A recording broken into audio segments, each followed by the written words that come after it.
Luck and risk are actually like the exact same concepts, just in opposite directions. Risk is what you don't see. Everything feels unprecedented when you haven't engaged with history. And whenever people talk about how uncertain current times are, I always want to stop and say, when were times certain? A lot of people in the economy who are pretty good at getting rich, but they have no ability to stay rich whatsoever. So you can quantify this. There's tremendous turnover on the Forbes 400 richest list, the list of billionaires in America. The first rule of compounding is to never interrupt it unnecessarily. And memories compound, relationships compound. The value of sticking with something for a very long time is profound. One that I really like from the book is the idea of getting rich versus staying rich, which are two completely different skills. Getting rich usually requires being an optimist, swinging for the fences, taking a risk. Staying rich is almost the exact polar opposite. It requires a degree of conservatism and pessimism and worst case scenario thinking.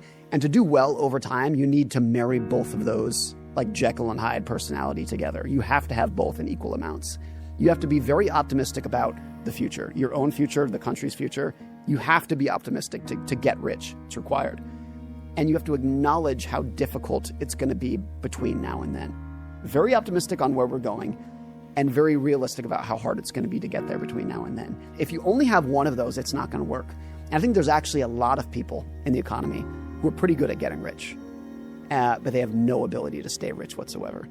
So you can quantify this. There's tremendous turnover on the Forbes 400 richest list, the list of billionaires in America. Turnover that has nothing to do with death or whatnot. People who just made a fortune and then lost it. Tremendous amount of turnover on those lists.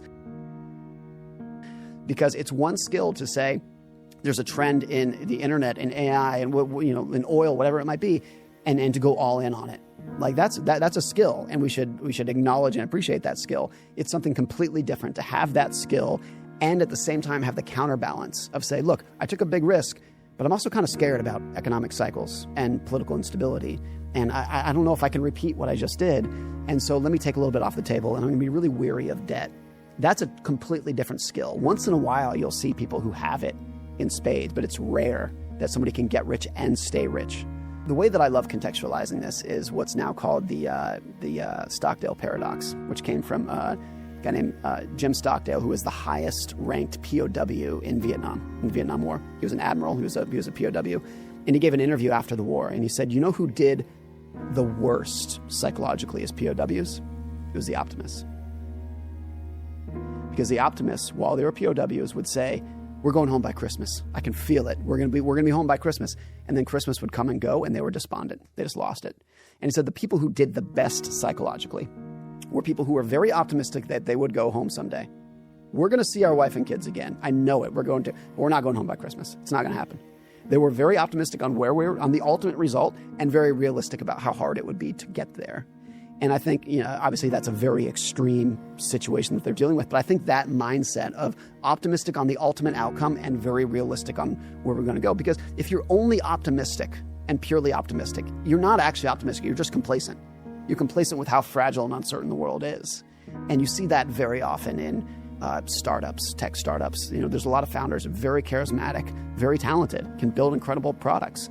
But they are just as optimistic with their balance sheet as they are their wisdom. And a huge portion of them will be bankrupt in the next 5 years. There's a long history of that cycle.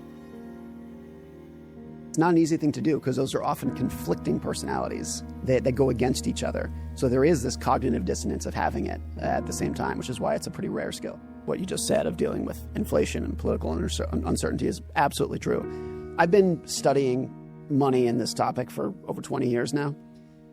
At every single moment of the last 20 years, at every single moment, we've been drowning in uncertainty, drowning in it. So I think there's very seldom are there actual changes in the amount of uncertainty in the world. What changes is people's perception of it. There is a haunting radio recording from a New York City radio host. And it's recorded at about 8 a.m., which that time will make sense to you in a second. And the radio host says, "Good morning. It's Tuesday, September 11th, 2001 in New York City. It's going to be a beautiful day in New York, sunny skies, looking forward to the day." So, look, if you and I were having this conversation on September 10th, 2001, we would both probably agree, not a lot of uncertainty in the world. Feels pretty good right now. Got a reasonably strong economy. Things are looking pretty good. Politics, things are going okay. You're completely blind to what was out there in the world. And so I think there's a lot of that it's not that the uncertainty changes, it's that your perception and your awareness of it changes. Because obviously on September 12th, we would have said the world is more uncertain than ever. But was it more uncertain than it was on September 10th? No, you were just oblivious to it on September 10th. So I think there's quite a bit of that. There's a lot of uncertainty today in the world today. There was 10 years ago. There was 10 years before that. And even like if you could say, the uncertainty that exists in the world today that is political, did that not exist a year ago? Were we in a more stable time a year ago? No, we were just oblivious to what was going to happen in 2026. We just weren't thinking about it. And so I think, yes, there's a lot of uncertainty. There's always a lot of uncertainty. There'll be a lot of uncertainty 10 years from now. Of course, it seems like there was less uncertainty in the past because we know how the story ends. I like the general idea of read more history and fewer forecasts. There's another great quote that I love, which is, when you haven't engaged with history, everything feels unprecedented. And so if you become more of an amateur student of history, which some people enjoy, some people don't, but if you do it, you realize that it's the same movie over and over again. It's a different cast of characters. It's maybe a slightly different plot. The movie that we live in is the same thing over and over again. And so what we're dealing with, the uncertainty that we're dealing with today, they dealt with the same thing in the 1980s, in the 1970s, in the 1930s, in the 1950s. Good, pick your decade. They dealt with rising inflation, political instability. They dealt with everything. It's a different cast of characters. It's the same movie and over again. We deal with the uncertainty that AI will cause our future. Do you know what they dealt with in the early 1900s when there were all these new trains and tractors and cars and airplanes, and they didn't know what that was going to do to their future? They lost their minds in the same way that we do it today. And so when you engage with history, it gives you more perspective of like, yeah, I have no idea what's going to happen over the next 10 years, but welcome to the club. It's always been like that. There's never been a time when it has not been like that. But we give ourselves the impression that it is, because we can look back at the 1950s, let's say, and say, God, they were so lucky. The world was so stable. The only reason we think that is because we know how the story ended, which was there was not a nuclear holocaust, which they thought there would be in the 1950s. Which was the economy did not fall off a cliff after the World War II spending ended. They thought it would back in the 1940s. So there's all these things that we know now that they didn't back then. And so it gives us the impression that they had more certainty than they actually did. And I'll finish by saying, I guarantee you that if you and I have this conversation 10 years from now, we will look back at 2026 as an era of relative stability. Not because it was stable, just because we'll have known how the story ended. When I think about saving, there's two things that are important. One is I'm saving for events that I cannot even fathom, because risk is what you don't see. And so if you looked at my assets, there's a decent amount of cash in there. And you can say, are you saving for a house? Are you saving for a car? No.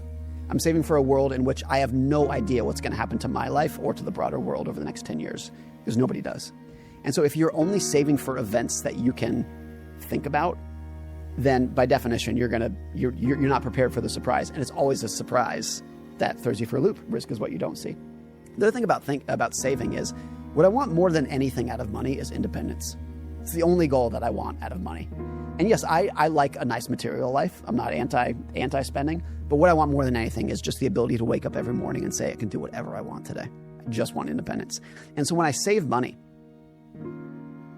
I don't necessarily think of it as I'm saving money. I think of it as I'm buying independence.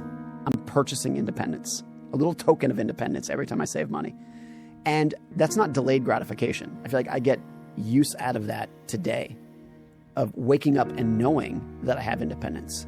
Waking up and knowing if the economy were to fall off a cliff tomorrow, if my career were to collapse tomorrow, we're going to be okay. Charlie Munger says, the first rule of compounding is to never interrupt it unnecessarily. And memories compound, relationships compound. The value of sticking with something for a very long time, whether it's a relationship or a career or a job, whatever it might be, is profound.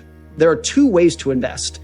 One is passive, where you're just owning a broad diversified index fund and you don't really know any of the individual companies in there. You're owning a slice of the economy and you leave it alone. Or hardcore active. You are like devoting your life to truly understanding every single bit and aspect of this investment. It's not for the weak. There's only a small percentage of people who should be doing anything like that. And even of those who do it, an even smaller percentage will actually succeed doing it. And so what exists in between, kind of like the quasi-active, I think can get kind of dangerous. Because you're basically saying, look, by just tweaking one little tiny lever here of, I'm only going to own this subset of companies, I'm not going to own this subset of companies, that's going to lead to better performance over time. That kind of 1 foot in, 1 foot out style of investing, I think can be dangerous. It gives the appeal that you're using your IQ and intelligence to earn superior investing returns over time. I don't know whether the evidence actually stacks up to show that it necessarily does. A subpar investing strategy that you can stick with is always going to do better and perform better than a quote unquote perfect investing strategy that you're going to get scared out of or bored of or give up over time. If you view the advice of do what you love as a guide to a happier life, it sounds like a fortune cookie, right? That's kind of like empty advice. But if you view do what you love and do what feels good as the thing that provides endurance for your strategy, it makes it more likely for you to stick with a strategy over time because you enjoy it and you feel good about it and it aligns with your values and whatnot. If that gives you the endurance to stick with it through thick and thin, amazing, you should do it. Even if, as I said in the first answer, it might be a quirky, maybe even faddish investing strategy. One very well-known example of this in investing that's been very well documented is what's called the home bias in investing, which basically shows that American investors only own US stocks, German investors only own German stocks, Japanese investors only own Japanese stocks. More or less, that tends to be true. There's not a lot of international diversification within investors around the world. That is not rational. It's not rational to think the best companies that I should own are the ones that are located closest to my house. That doesn't make any sense. But it's actually very reasonable if owning companies that you're familiar with increases the odds that you can stick with those investments over time. And so if you take an investor in the United States and you say, which of these two companies is a better investment? Walmart or an oil refinery in Kazakhstan? Actually, no, it's possible that the oil refinery in Kazakhstan is going to perform very well over time. I don't know, making all this up. But if you were to give that to a US investor and say, which of these two companies are you likely to stick with over the next 20 years? Overwhelmingly, it would be Walmart because you know them. You drive past it, maybe you shop there, you see the advertisements, you're very familiar that this is a real company, you understand the product, you understand the service, you're more likely to stick with it. Is that faddish to only invest in the companies in the country that you live in? Maybe, yeah. Does it make sense from a spreadsheet academic finance perspective? Absolutely not. Is it the right thing to do in these situations? Very oftentimes, the answer is yes. If you enjoy an investing strategy and it fits with your values and that is going to increase the odds of sticking with it, almost nothing else matters over time.